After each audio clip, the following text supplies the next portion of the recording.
remember, when life throws you obstacles, either move around them bitches or just knock them and bulldoze them over. With my God, I can do all things.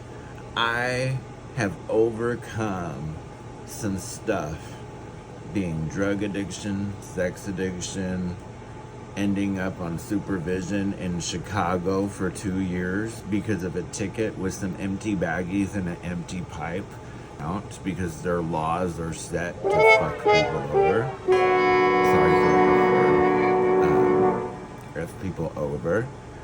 But yeah, I was on 2 years supervision, which, if you don't know, supervision is like baby probation. I never went to prison. I went to jail for a few days while they processed the tickets.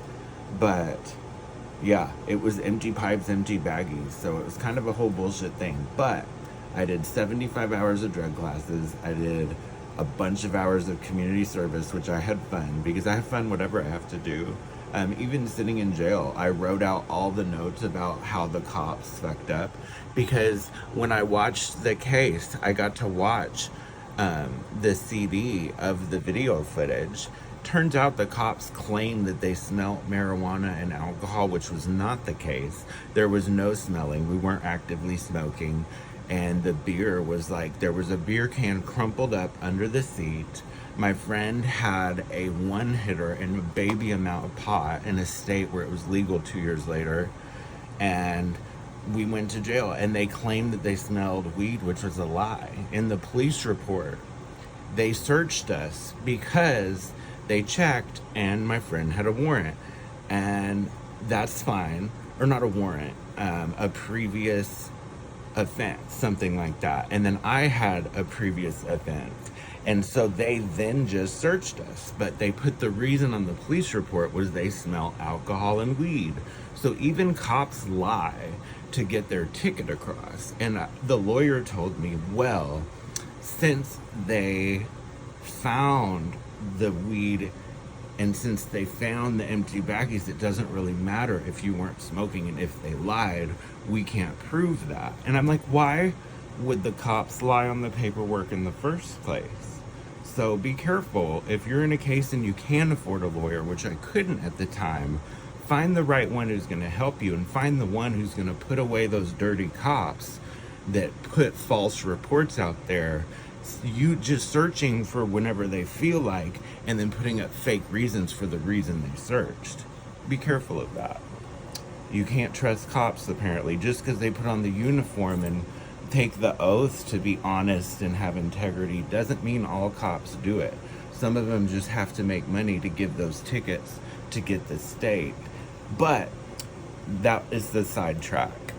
The cool thing is, I totally got a 2-year film degree while I was on supervision, and while I had just finished community service, was still taking drug classes, and was working 2 jobs on campus and off campus, and meeting all my payments, passing all my drug tests. I did it. Society should have shut me down. All those obstacles against me could have stopped me, but I kept going. Not to mention grieving the loss of loved ones as I continue to go on my life journey.